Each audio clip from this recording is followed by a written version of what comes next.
Hey everybody, welcome to Love and Relo, the voice of the relocation industry. I am your host, Ben Cross, and I am so excited to have my good friend, Jack Jampel, joining us again today. Jack, how you doing, man? I'm doing great, Ben. Thanks for having me back. Hopefully the audience is not getting sick, but it's a different topic this time. There's only one person that wrote to me and said, Jack Jampel again, and then like 20 other people were like, sweet, where do I sign up? Wait, so, is a supplier? Let me know who it was. Yeah, you're off the list. That's it. Forget about it. You're done.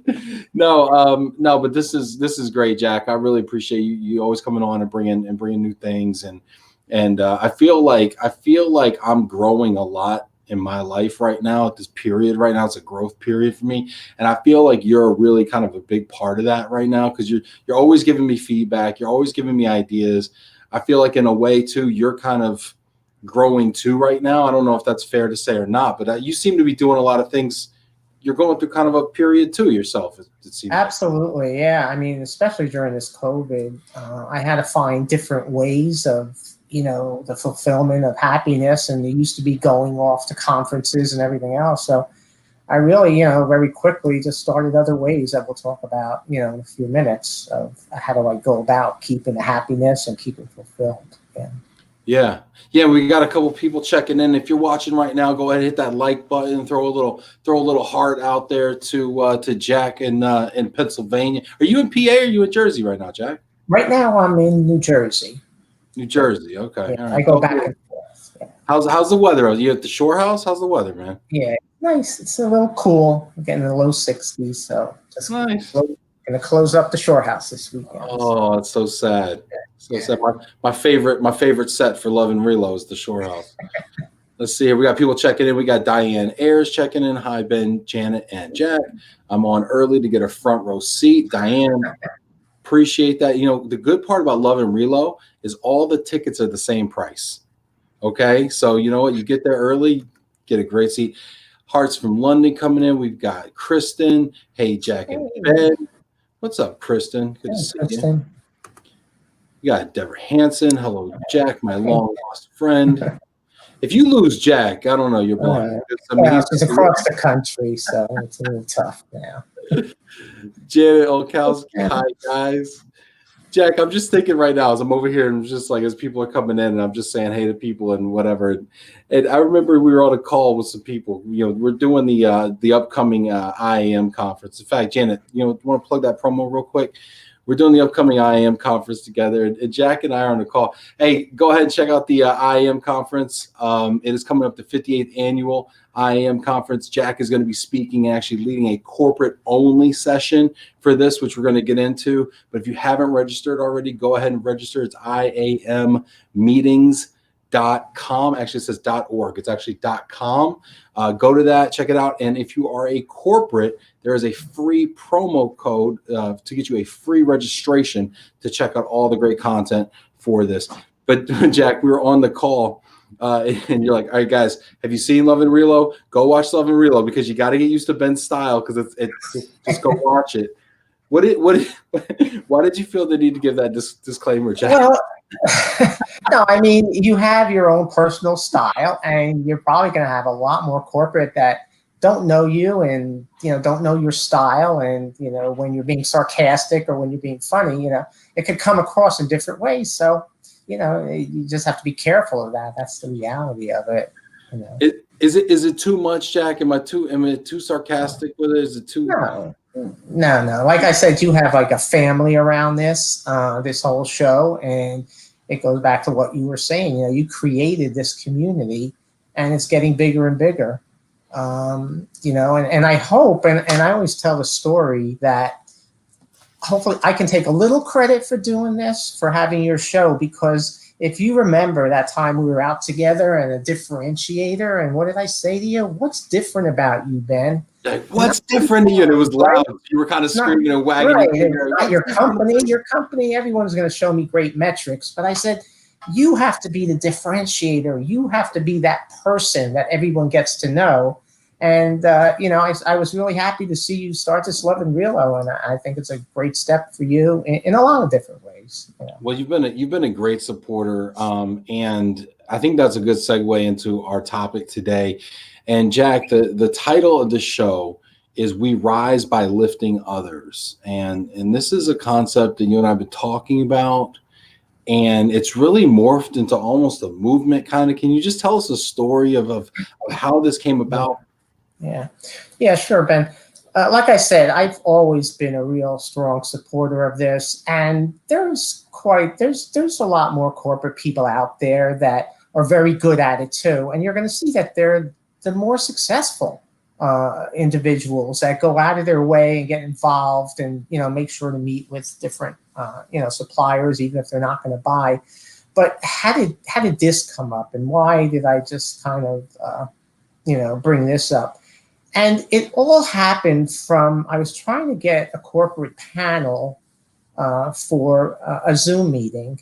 And I had a corporate person, and I'm not going to say names, all set, ready to go. But when they found out that the moderator was a supplier, they backed out. They said, I get enough calls from suppliers, and I don't want this to lead to that person calling me.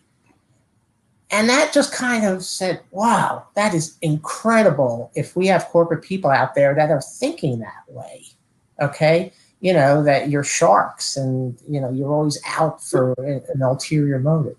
Where does that come from, you think? I mean, what is that immediate reaction come from, you think? It's like everything else. It's always talked about. And I'm going to give you an example that drives me up the wall.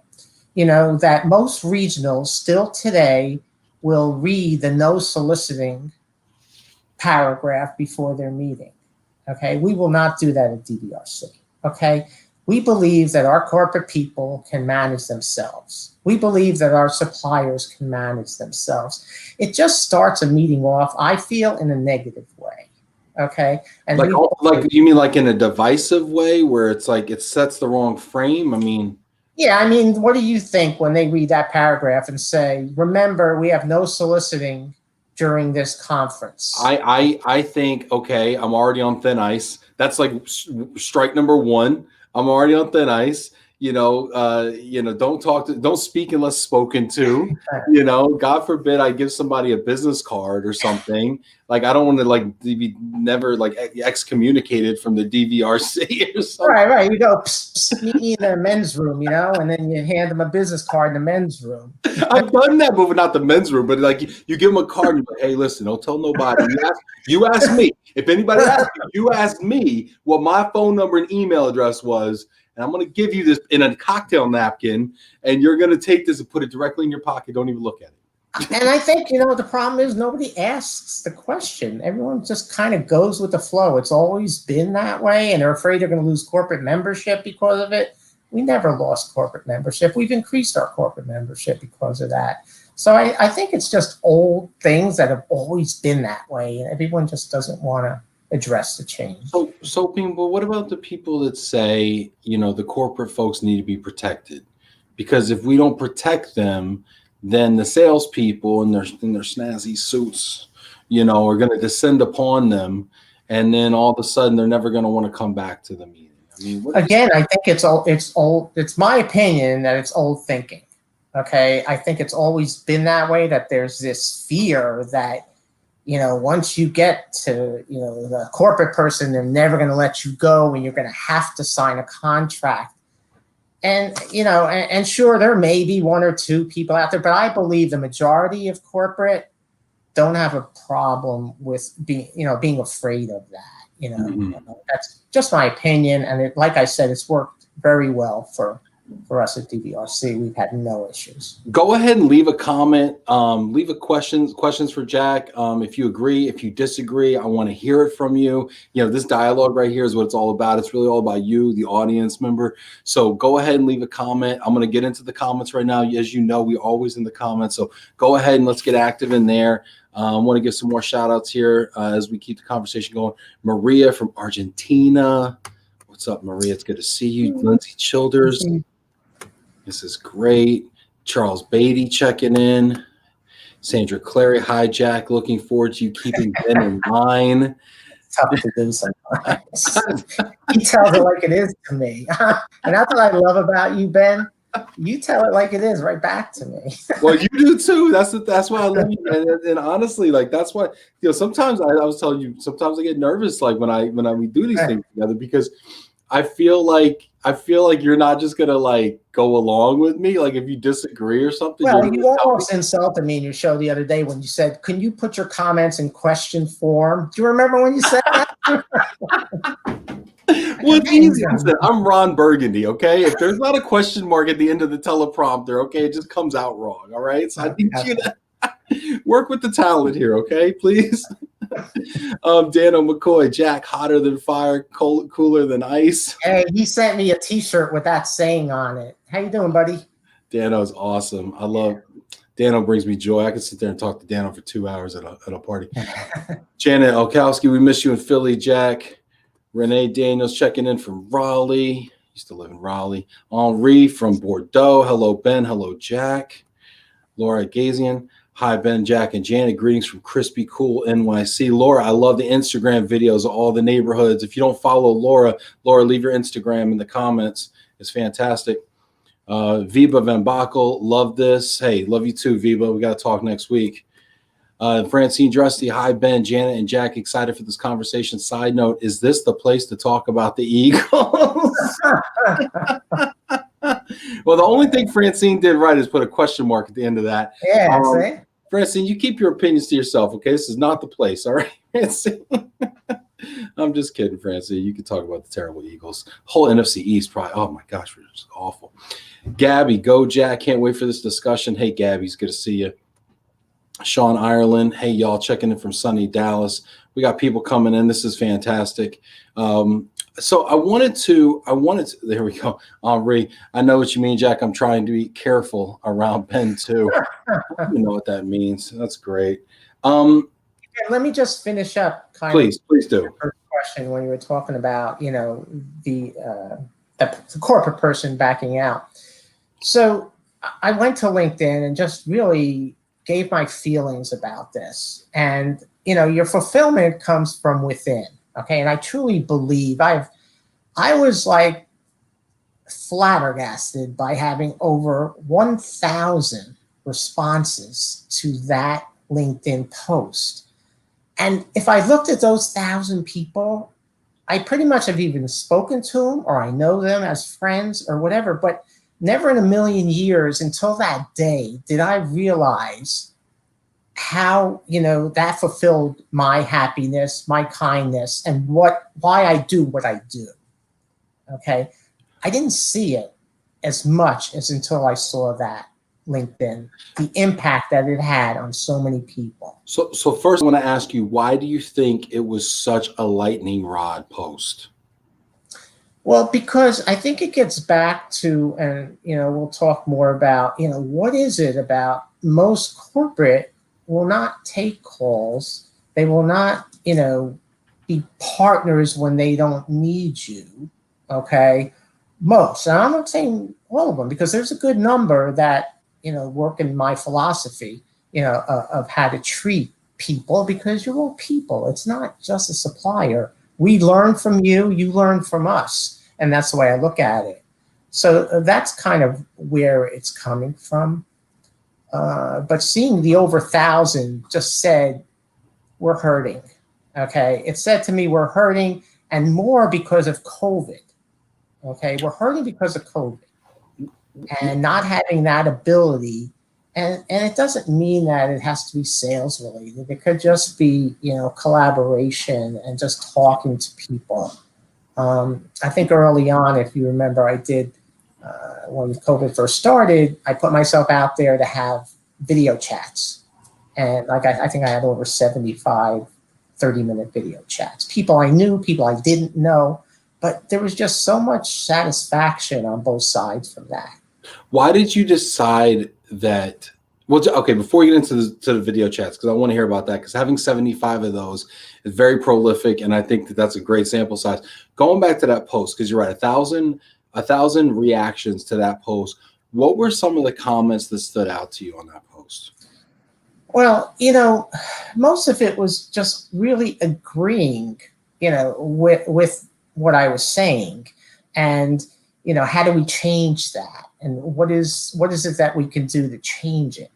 And one of the things is, like getting on your show, I hope that there's more corporate on here. I don't know, but I did send out something to corporate, not to say that anybody's doing anything wrong, but this is a way to really fulfill yourself, to gain more happiness in your life, okay, by doing these small things that won't cost you anything, okay? It could just be speaking to someone, hearing I'm on a call tomorrow, seeing a new product from a competitor, okay, an RMC competitor. It doesn't mean I'm going to go with that company, but at least, they're happy to show it right now. They can't go anywhere. So, they're satisfied. And so that's the type of things that I think we should be doing.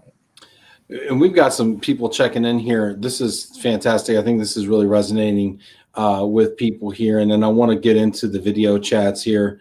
And we're gonna segue to that here in a minute. Becky Woods from ADP. What's up, Becky? Hi from Northern New Jersey. Example. She's a great example of somebody that practices exactly what I'm saying. A great example. Becky, I would love to hear your thoughts since I know you're listening. I'd love to hear what you found from being kind of more of an open connector with your network there. Janet, go Birds. Tracy checking in. Good afternoon, Ben and Jack. People are just coming in here. Janet Olkowski, from a supplier perspective, I don't want to be perceived as a shark.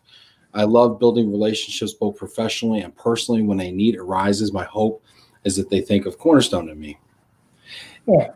So I mean, the trick with that is, and I don't think I'm telling anybody anything new, is that when someone is linking up with you on LinkedIn, you're making sure that your first comment back isn't, "Hey, is there anything I can support you with? Let me know." Okay. If you want to have a chat with them, fine, just put it out there. Let's just chat. It has nothing to do with my business or whatever. But there are still people that still will, get on LinkedIn and say, if there's anything I can help you with. Oh, it's brutal. It's so brutal. I mean, what's funny is we get it too. Business development people get it too from other marketing people and things. And it's really rough. People should be honest and treat people the same way they want to be treated. John Fort here. John was great. John and I had a call, similar. Ben, you can't be sarcastic for Eagles fans.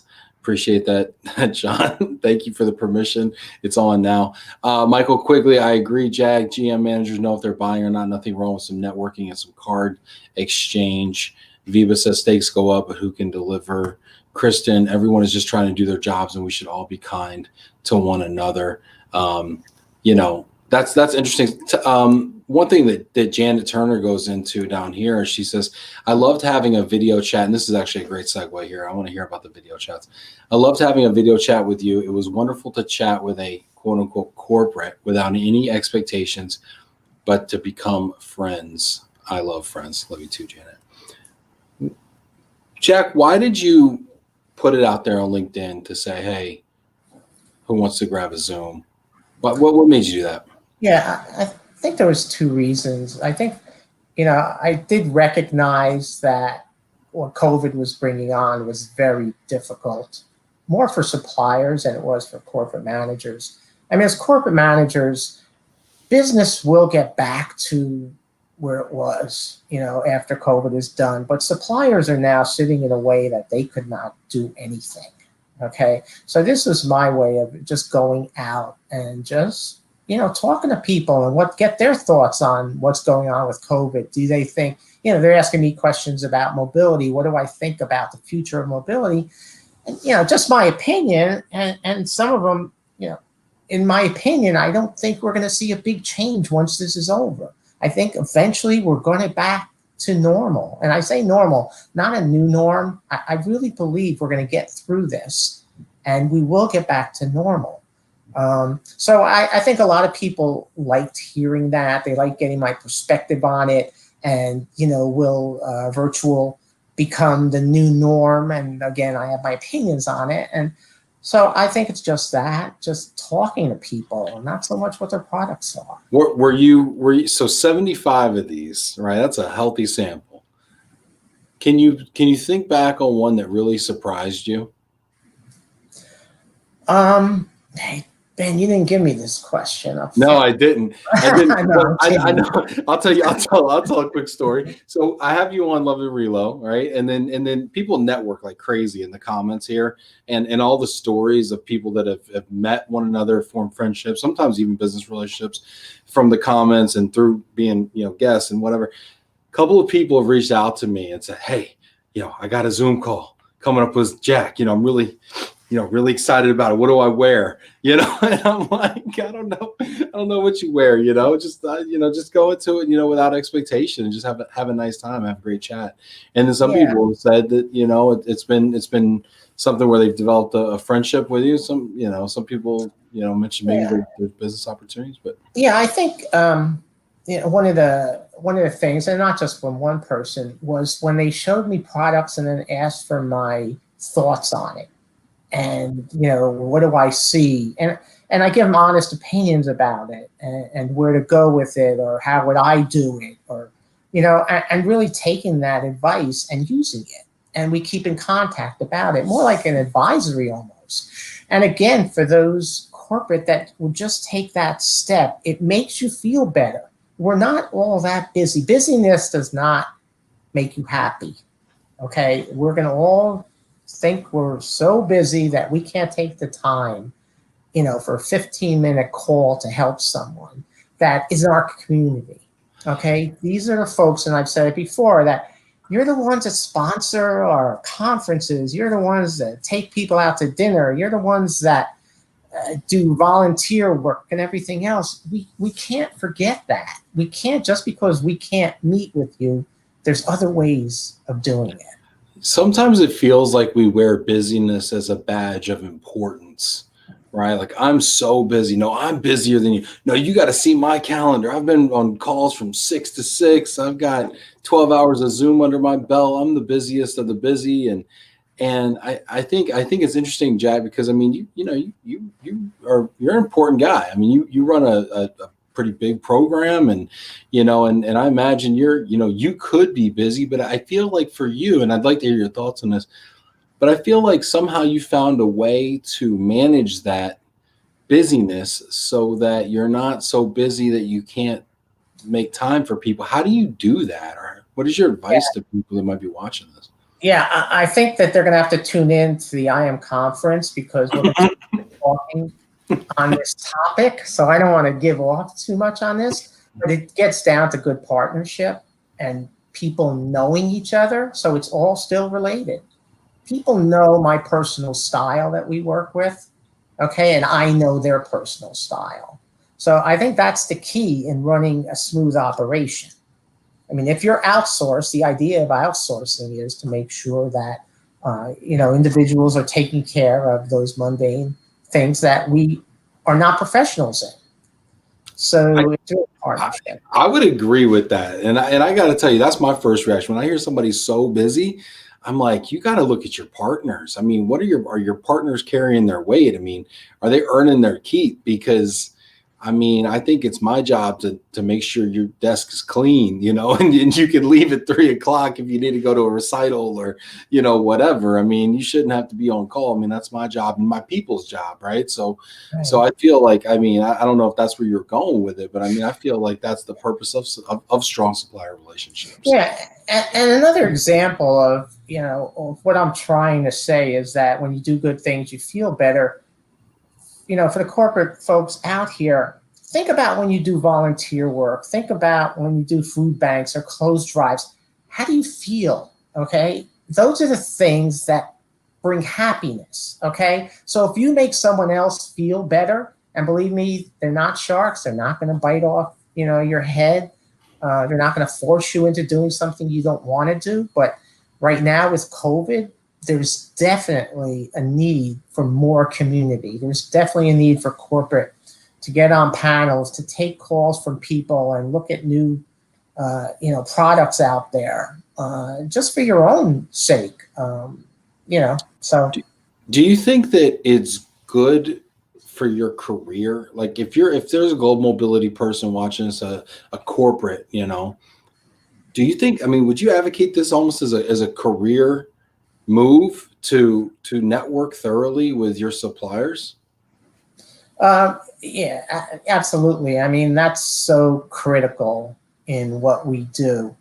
If you truly believe employee experience is the number one thing, it all starts with you and how you treat your suppliers, okay, and how those relationships go out. The last thing you want are your suppliers to be afraid of you. That's Okay, right. and there's many times that corporate managers, just have the big stick, and they're always afraid to come to you with issues. And I found the direct opposite, okay, of that, and that's really to have them trust you. And I know people make mistakes, and let's fix them, and that's what's important. If you're, I mean, this is my experience. If you're having to tell your suppliers over and over again that you want to be notified of things as they're happening, or as problems arise, you want to be notified, or you're always talking to them about their lack of communication, or the fact that you need a heads up on things or whatever. To me, that's usually indicative of a strained relationship where there's not trust and there's not comfortability. Because if I know I can call you, Jack, and be like, hey, just FYI, the John Doe move's going a little sideways. Here's what we're doing with it. And you say to me, Ben, I trust you. I know you got this. I know you're going to take care of it. Let me know what happens. Yeah, I mean, then I'm going to make that call every time to you. Yeah, corporate managers, a takeaway from this is, trust those people that you contracted with, or else you wouldn't be in business with them. Trust them, give them the latitude that they need to do their job. And yes, with those precautions that if something needs to be raised to you and they understand what that is, then it's done. But there's got to be more. There's got to be trust in who you're partnering with. So I think that's important. This is interesting, and I'm seeing great comments here and questions, and keep the questions coming. I'd love to have questions to ask Jack here as well. I've got a couple here that I haven't prepped him for, so I'd love it if you got some other questions you could ask him. If you agree, if you disagree, throw a comment out there. Henri says corporates see themselves, and I'd love to hear you respond to Jack. I'd love to hear your response, but I'd also love to hear your response if you're watching this. Corporates see themselves as the guardians of the temple, and they see vendors as the merchants in front of the temple. Yeah, this is exactly why we're still talking about this year after year after year. It's historical. It's ancient. Okay, you're not bad people. It's ancient. It is ancient. This analogy is biblical, right? Exactly. It's perfect, Henry. I told you to write this, and I would take off from it. But exactly, it's biblical, it's ancient, it's not who you are. And we need to just open up more and just show that kindness, show that communication, show, empathy. But I'm going to challenge this a little bit, right? And I'm going to say, I think that this is also a problem that suppliers have created. And here's where I'm going with this. Because as suppliers, we have a tendency to elevate the corporate person and put them on such a pedestal that, I mean, they can't help but feel like they're on a pedestal because, we create all the special programs for them. We take them all to dinner. We buy all the cocktails. We have these corporate only sessions. I mean, I'm guilty, right? I got Jack Jampel today. Everybody tune in. I mean, he's Jack, right? It's like, but we put people on a pedestal. And then when they turn around and they treat us like we're beneath them, I mean, haven't we done that to ourselves? Well, not really. Not really. Because is there true happiness by that corporate person because you put me on a pedestal? Or do I get more happiness when I can have these discussions and get on shows and have 1,000 people respond to an issue I saw? If you truly, look into yourself, that's where you get your happiness from. Not by products, not by giving somebody something. That's all nice, and I'm not saying that. I think it's an excuse that you put us on pedestals. That doesn't mean that we should be treating you, like crap. It doesn't, the two don't go together. I like it. Let's see here. We got, I'd love to hear your thoughts on this, by the way, in the comments. If you're watching this right now, comments, questions. I'd love to hear your thoughts on the pedestal issue and the guardians of the temple and merchants of the temple analogy. Henri, look at that. Shots fired. I love it. Viva, change old school. Keep good from the old, but change to the better. Old thinking is the normal now in conservative environments due to COVID, but changing to the future is the new normal going forward. Let's riff on this just for a second, Jack. So you and I both seem to be changing quite a bit right now. You know, you talked about doing all your Zooms. I'm obviously doing the Love and Real thing. We're communicating differently. We're finding community differently. We're networking differently. How much of this is the new normal, and how much of this is temporary? What are our learnings? See, what I believe, again, just my opinion, is that this is a perfect platform during this time, COVID, to start doing what I'm talking about, because you're not meeting face to face. You don't have to be afraid of that person. You can log off whenever you want to log off. And I think if you take that small step, it will lead to when we go back live. You're going to see it's a lot easier. Okay. Right now is a great opportunity, not to say because of COVID, but because of what we're using, the communication tools we're using that allows you to say as much as you want or don't say anything. But take that first step, get more involved, and I think it'll be easier when we come out of this to continue that. Are we still going to be doing massive amounts of Zoom? Are we still going to be Zooming like we Zoom now? Like how we used to do conference calls with dial-ins and everything? Or are we going to all of a sudden forget Zoom, go back to conference calls with bridges and everything, and when we get out of COVID?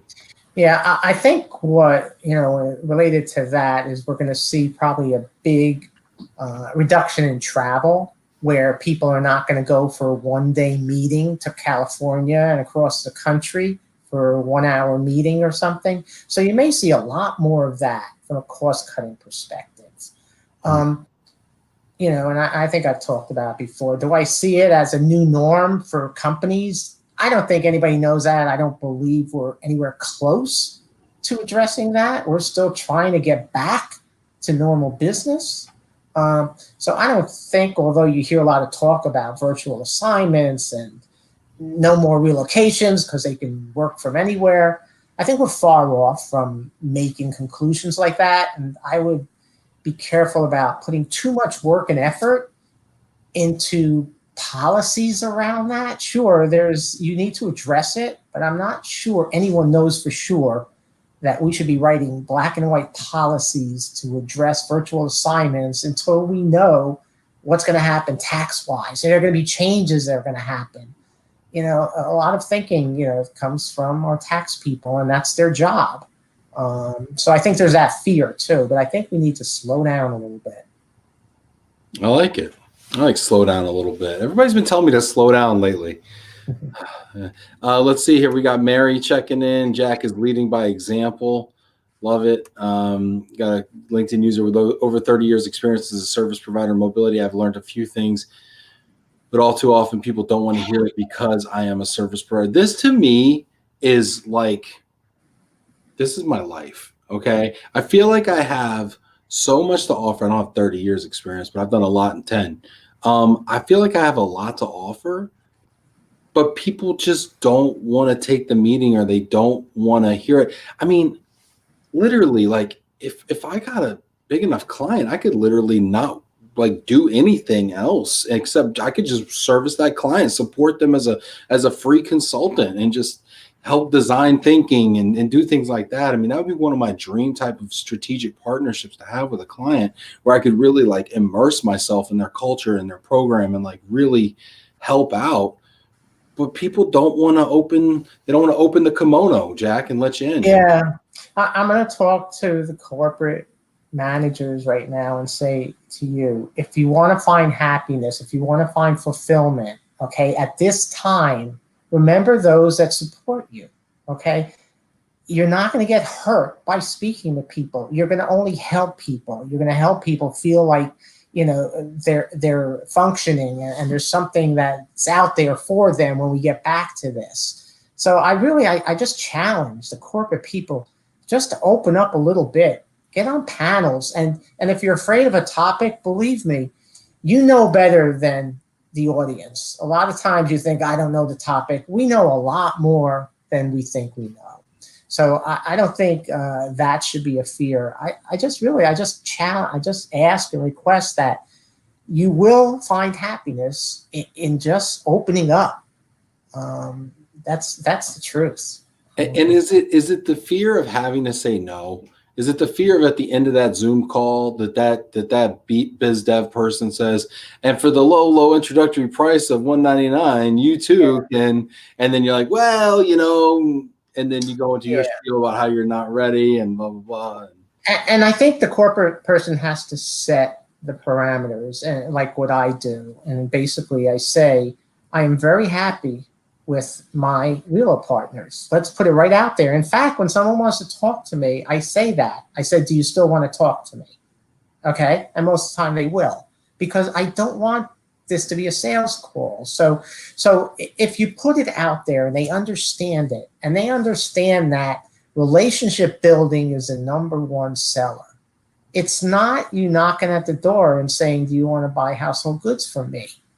But it's being in front of them so that maybe if something happens where I need, another RMC, or something happens with a VIP, I will go to those individuals that I have relationships with. Right. A lot of people think RFPs they just go to the top 5 baker's dozen, whatever. I heard that somebody said that they got an RFP because they were on the baker's dozen, and I'm just like, really? People just pull the top 13 relocation companies and they just send them an RFP. Like, it sounds terrible. Yeah. Sorry, I'm sorry anybody that's done that. I'm sorry. Well, you know what? They may do that, but don't worry. The one that they truly have relationships with will be in there. Yeah. Because it's just like interviews. You kind of know the direction you want to go with. And in the first, hour of an RFP, you kind of know who you want to go with. And now it's justifying it in other ways. So then the next 3 months is just justifying your initial gut. That's just my opinion. Just my opinion. I love it. No, but I mean that's true. That's how people make decisions. I was talking to Diane Ayers was in the comments earlier, and after we did our show here a few weeks ago on Love and Relo, and she was on. Shout out to Diane. Afterwards, we were talking about race and we were talking about gender and we were talking about things like that. And she was like, in the first 5 seconds, people make up, make a decision about you based on your race, your gender, your age, and you can't change any of those things. So then focus on the things you can change. Yeah, Diane, it's an interesting story of how I met her. I'm actually on the advisory board for an RMC. And that's the other thing that I would suggest to suppliers is make sure that you have some corporate people on your advisory board of your suppliers. It makes no sense to think what's best for corporate. Okay, so it really makes a lot of sense and again, it brings up a fulfillment prophecy. It feels good to be an advisor on a supplier board. So look for those opportunities. But Diane was with me at supplier, and her plane, we were on the same plane, and I think we got delayed. And we ended up talking for like a couple of hours of the service she provided, and something that I felt we could really use. So that partnership developed from that in a relationship that we just built. And today I'm, speak with her regularly and advise her on things. And so we have a partnership still going on with that. That's awesome.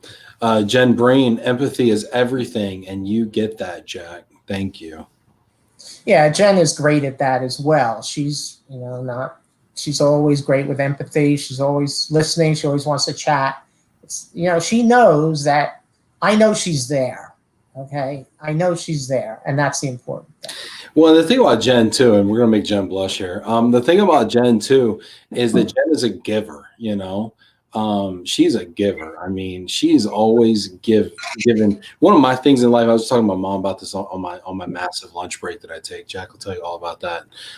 But is that I was talking to my mom, I was like, my goal is to always give more than I take. And it becomes a game for me. I'm kind of competitive, so I always try to give more than I take. And then when people are super generous to you, like Jen is, it becomes almost hard to do. But she's so generous, and Jen, thank you so much. It's great to be a friend of yours. Becky checks in here with a very long comment, which I love long comments. Says, thanks for the kind words, Jack. Having started on the supplier side and then moving to corporate, I've experienced what it's like to be on both sides. Something that Jack said that really resonated with me is that we are all humans and we all have value to add, so we shouldn't discount anyone regardless of their role. In terms of speaking with vendors that you don't currently work with, I don't think you can be a good consumer if you don't know the whole marketplace. So to truly work in did we get cut off? We got cut off. Becky, I imagine it was amazing how it ended. But I think Becky brings up a great point there. To be good at our jobs, we have to constantly be sampling the marketplace, I feel like. And when I go to ERC, and I know I'm supposed to be interviewing Jack here, but I'm sorry, Jack, I'm just going to share. When I go to ERC and I see people who huddle together with the same clique of people that they've been huddled together with for the past 2 decades, and they don't go through the expo hall, and they don't see the new wares, and they don't see the new software, and they don't see the new products and services and whatever. And then these are the same people who also then turn around and complain that every year it's the same, and every year they don't get any value, and blah blah blah blah blah. And it's like, but they're not engaging. And so I look at these people and I wonder how they're going to be able to have the next great idea and how they're going to be able to drive innovation and change in their organization. And I wonder if they're happy. Yeah, I almost think there has to be a panel just on this, with a corporate only panel on how it's done, because there is the fear, there is that uncertainty on how to go about it. How do you say no to a supplier? So there's always that fear.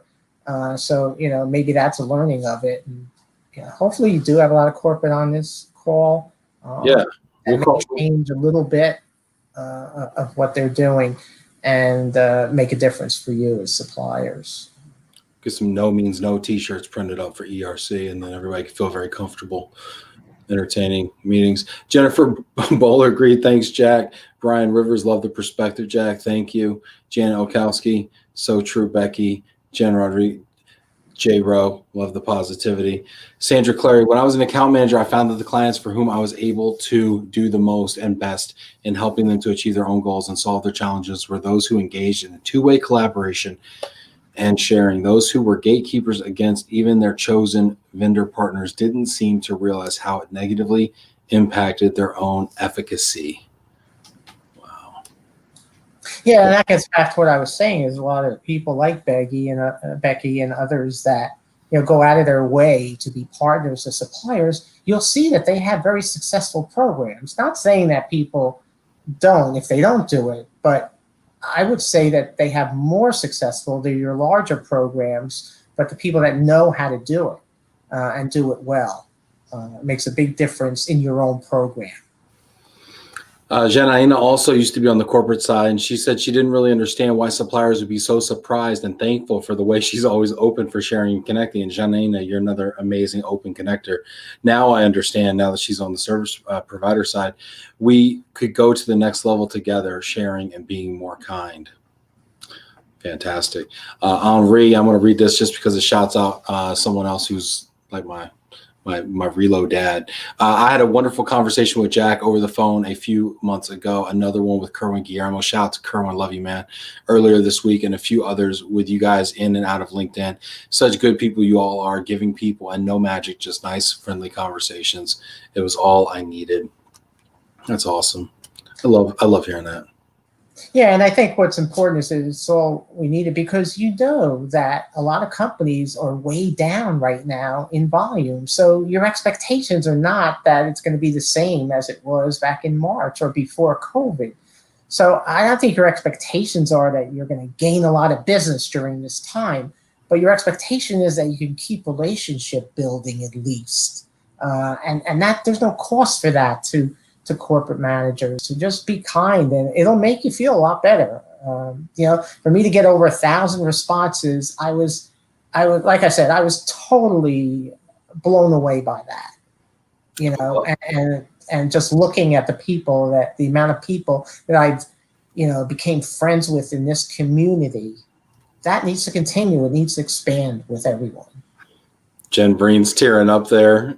No, I have a tearing up story in a little bit. I'm saving that. I'm watching. Well, don't save it too much. Okay, we got a couple of questions here. We got a couple. Well, you know what? Let's go. Let's go. Let's cut to the tears. Let's do it, Janet. If you can put that picture up, and I'll give you a little background. I have a 2-year-old grandson and a 3-month-old grandson, and that's my 2-year-old grandson there. And every Tuesday, he makes sure that he's out there to wave to the garbage men. It's, he has to be out there. The garbage men always beep to him. He chose to beep, beep, and they beep to him, and he waves to him every Tuesday. They even got a new truck, and they actually stopped and brought him over to go look into the new truck. Okay? He was sick last week and could not get outside to see the garbage men. And when the garbage men rode by, they beeped their horn, and he heard that, okay? And it made him feel better just at that point, okay? And it's no different. It didn't cost them anything, but it made a difference to the little guy that they remembered him and beeped to him, and he wasn't even there. And I bet those garbage men get just as much out of that relationship that they have with your grandson as he gets out of that relationship. Absolutely. Absolutely. They love it. They love it that he's out there. They love it. They stop to talk to him. They get a lot out of it as well. It goes both ways. It's so fantastic. I appreciate you. I appreciate you sharing that. Okay, we got some questions here. I got to think somebody's cutting an onion in my office here. We got some questions here, and let's see. Diane says, do you think that corporates feel they can't or shouldn't talk to suppliers and that their RMCs should only handle that? I mean, if you have an RMC telling you not to talk to a supplier, you're with the wrong RMC. I mean, you're your own person. You're your own manager. You know what your business needs are. I cannot have an RMC telling me who I should talk to, and nor should any corporate manager, take that from anyone. But this happens. I've heard this before. I don't know, Ben. You say this, and I know, and I've heard this. Give me some names. You want me to name names? You weren't naming names earlier. You want me to name names? I want to name names of who this happened to, because I've reached out to people. I've reached out to people. Okay, and maybe I had the wrong approach. Something to the effect of, and I don't do this anymore. I mean, this is probably a whole nother discussion. But something to the effect of, university is a great company. Here's what we do. Here's why we were amazing, and all the things you told me not to say. And I send it over, and then they send me back. Such and such RMC handles that. Our supply chain manager is so and so, copied on this email. There you go. Right, but you're talking business. I'm not saying that. Okay, you're talking business here. You're right. If somebody came to me to sell, I'm going to say my RMC handles it. If somebody's coming to me that wants to talk to me, I'm going to talk to you.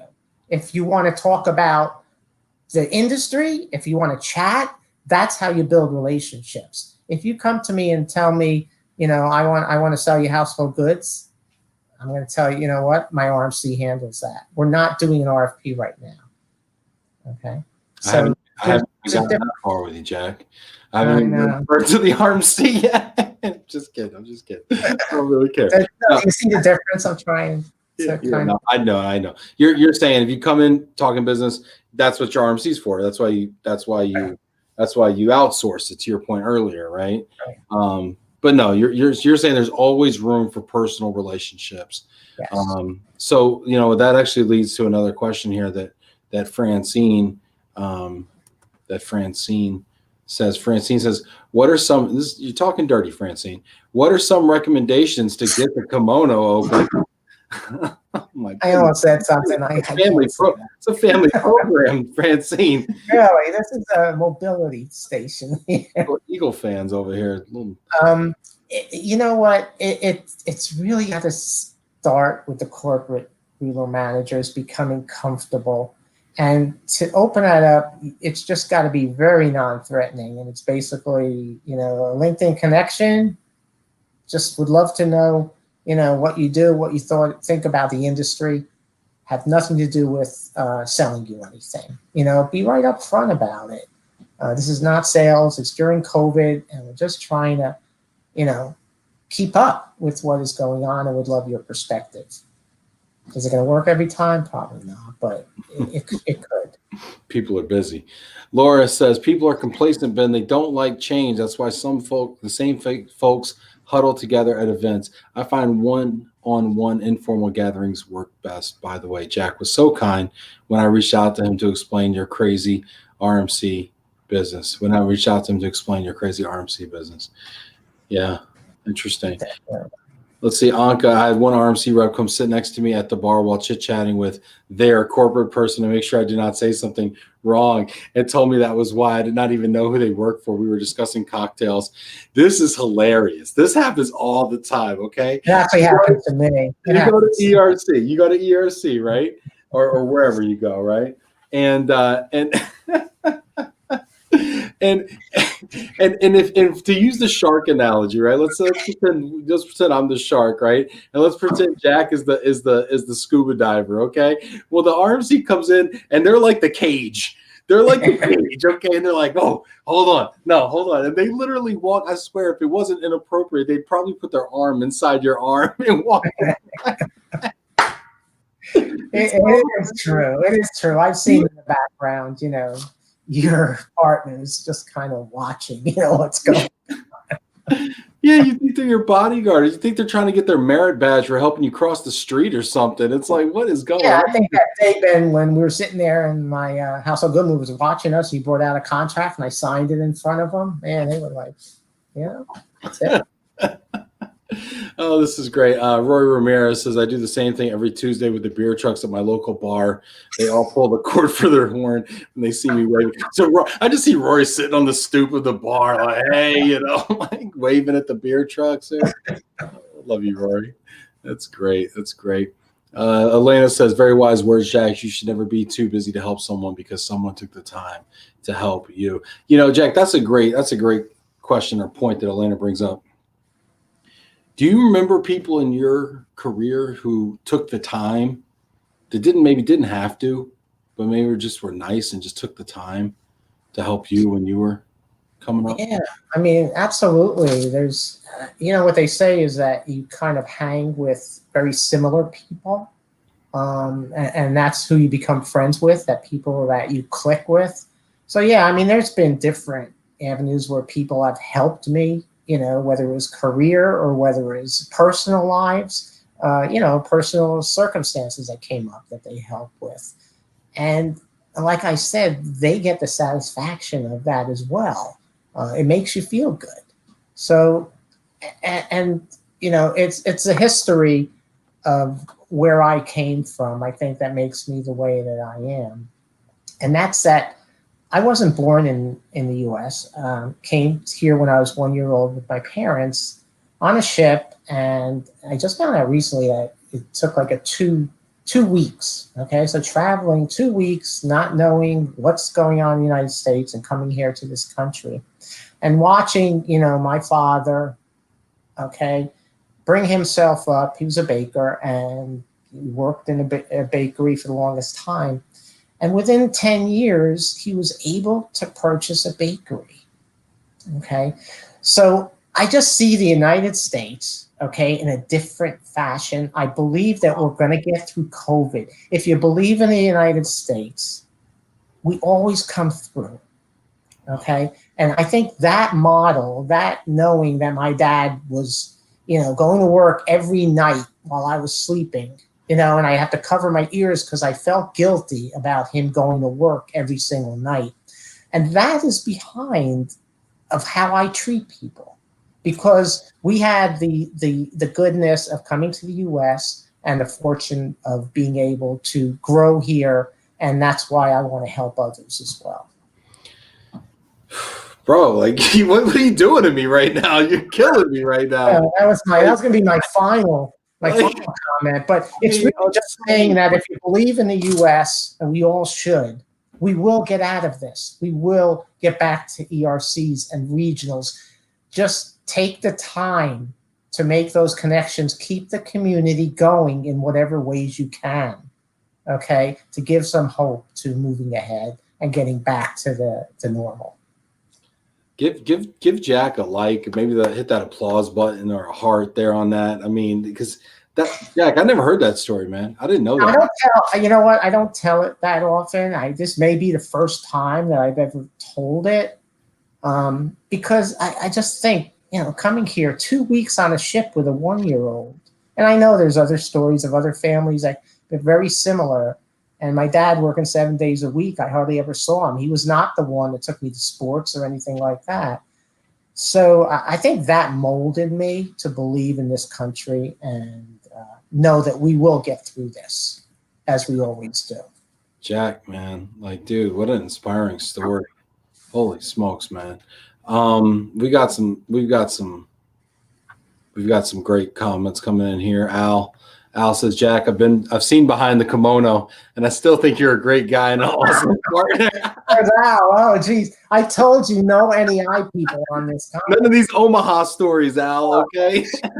What happens in Omaha stays in Omaha, Al. Al. Oh, I miss you, Al. Oh, that's great. It's great. People are dying over here. This is fantastic. Francine says, thank you, Jack. Feedback's greatly appreciated. It's all about relationships and building people up. He had a couple other comments here. Actually, there was one comment here from Fran. Lindsay, and she's actually talking on Ray, which I love when people start talking to each other in the comments. But she says something here that I want to just pull out and riff on for a second. She says, Henri, this is my first year in outside sales, so it's been a real learning curve. Can you imagine this is your first year on the job, new job, strategic job, high pressure job? I know a few people in this situation. Just build those relationships. Keep doing it. Don't get down on it. Mobility sales is tough anyway, but it's even tougher now during COVID. So. Well, you know what? And I'm going to say something on behalf of suppliers, right? I mean, you had said something before, like there's a lot of pain out here, right?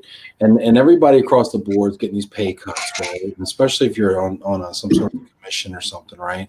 And there's just not the business out there that there used to be. And depending on who you work for, I mean, it could be really bad, right? And mobility was always, in my opinion, a 6 month to 6 year sales cycle, right? Depending on who you were looking at. And it's just got to be so hard out there for people, that don't have a running start going into this. And I guess my question is to you, Jack, what is the best way to build those relationships that are so crucial in global mobility? Right now during COVID, like I said, I have found that LinkedIn works the best. Just a short message using LinkedIn, not a sale. Just say, we're having tough times. Just love to get your perspective and just chat for 15 minutes. I think that's where I've gotten the most. It's not going to be by phone calls. It's not going to be by an email that you send. I think LinkedIn is probably your best. Lindsay actually asked specifically here, how do we get in front of people virtually? I mean, do you just email, call, LinkedIn Messenger? Yeah, I like LinkedIn Messenger is the one I respond to because it's very short. And you don't see the big title, business development of this company in the email, and that throws, it may negatively impact people when they see that. That's why people don't want to be on my panel, because I got this big old signature block that whoa. Exactly, right? You don't want to be on a House of Good panel. Oh my gosh, this guy's got his whole brochure in his email block. Victoria McCullough, Jack, I've got to get you on my call list. This is fantastic here. I love Absolutely. Reach out to me. I'll talk to you. I love this conversation here. I just have one more question. It's kind of off topic here a little bit, but I love your comments on LinkedIn. I love when you're on our show and commenting. And it's one of my favorite things to read your comments. So I apologize if I offended you before about the punctuation.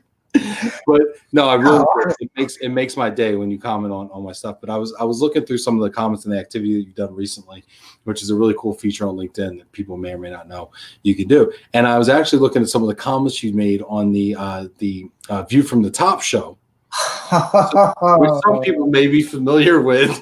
Oh, so you saw that today, huh? And I just want to read an excerpt. I want to read an excerpt. Well, tell what the topic was. It was on Core Flex. It was on Core Flex, the future. There was a lot of baked-in premises there, such as employees' desire. But did you notice they didn't read any of my comments? They did not read out loud my comments. Well, that's what this show is for, okay? This show is about engaging with the people. Yeah. It's about you, okay? I try to read all your stuff. If I don't read it, it's an accident. It is not calculated. Sorry, Ed Cohen, I haven't read your stuff today. But shout out to you, Ed. I appreciate you and respect you very much. Saw your comment on View from the Top. Jack goes on to say, there is no data that proves Core Flex improves customer experience. Mobility has apps and data shows that they are not widely used by employees. For the most part, they still want to communicate with a person. Apps definitely work with submitting for reimbursement. What are your thoughts on what made you comment there? What are your thoughts? The whole premise of the show, I don't know if there's anybody from Benevo on the show. No, they're sleeping. The premise was to support changing to Core Flex programs, okay, and how they improve the employee experience.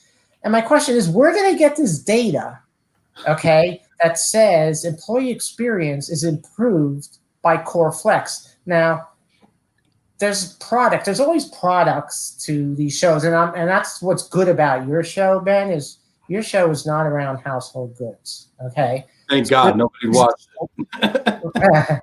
There's always a slant to it. So, where I'm coming from is that we have very good programs out there.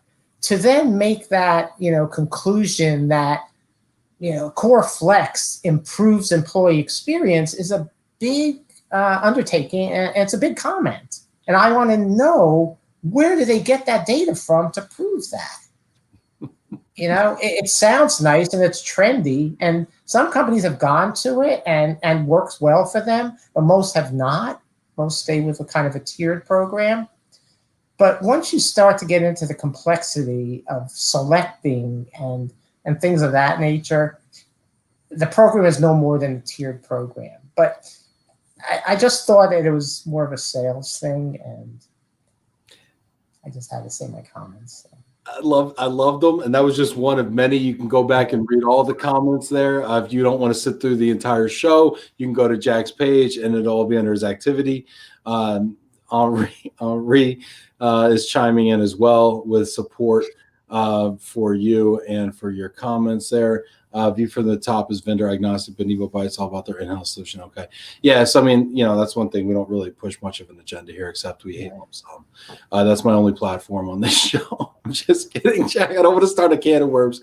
No. You don't want to go down that road. I feel like if this whole Stryker thing doesn't work out for you, Jack, your future is going to be the fact checker for global mobility programming. You're going to be the guy after the debates that comes in like, well, was this fact on or was it? You're going to well, I don't see any evidence to support that, Anderson. Lump sum, save money. Where's that data from? How do you know that? It just sounds good. Sounds good. Well, that's what it is. It sounds plausible. So they trot it out there, and then it's like, let's build the whole show around this and the offering. Okay. Anyway, that's not the point. That's not the point here. You're right, Jackie. Let me get back on topic. We're all about the love here, right, Jackie? Thank you so much. And Janet's volunteering to help Lindsay out over there as she gets on track, and Henri as well. So that's really cool. Jack, you know, we're a little bit over time, but I couldn't help myself. Do you want to leave people just kind of with a final thought here and just kind of put the icing on the cake, proverbially? Yeah. Again, I think if corporate managers are on this program, and I hope that there are several of you on there, just try. Just, you know, if you get that contact that just wants to talk and chat, it's not going to hurt you. You don't have to buy anything. It'll make you feel better. I guarantee you, the more, you know, relationships you build, that you can go to these conferences and say hello to that person and say hello to this person, it makes you feel great. That's what we look forward to. Yes, our jobs, we have benefits and pay, and, you know, we have to do our objectives and everything else, but that's not what makes you happy. That does not bring in fulfillment. Okay? Fulfillment is within you. And I leave you with that, and hopefully and make a difference. And Ben, I would love to come back if anyone has any other topics, controversial topics. We can take different topics. I know I've been on a lot, but sometimes a controversy really helps. So if there's any other controversial topics you want to talk about. I would love to have you on as many times as you would want to be on. You know, people love it. Thank you, Ben and Jack. Yes, try a little tenderness. People are saying relationships are everything. People are loving the discussion. Shout out to Becky there and Henri as well. Jack, you're always welcome back here. If anybody has any topics they want to see Jack and I riff on, throw it in the comments there, or direct message Jack or myself. You know, love it. Can't get enough of it, frankly, friend. I really appreciate you so much. And I appreciate you, Ben. Thank you very much. Yeah, and thanks to everybody that got involved in the comments. This show would not be the same without you getting involved, asking your questions, leaving your comments, providing your perspectives. This show is all about providing a platform for other people's voices and perspectives in global mobility. You don't have to be a rock star with stunning good looks like Jack Jampel to be a part of this program. You can just get active in the comments. So thank you, everybody that had the courage to do that today. Don't forget, tune in tomorrow. K-Cut, CEO of Silk Relo, is going to be on tomorrow, coming to us. It's going to be great. I can't wait to get a little flavor of the APAC region and Asia over there as well. So everybody, thank you so much for being here. Jack, thank you again. Great. Thank you, man. Have a good day. Thank you, everyone.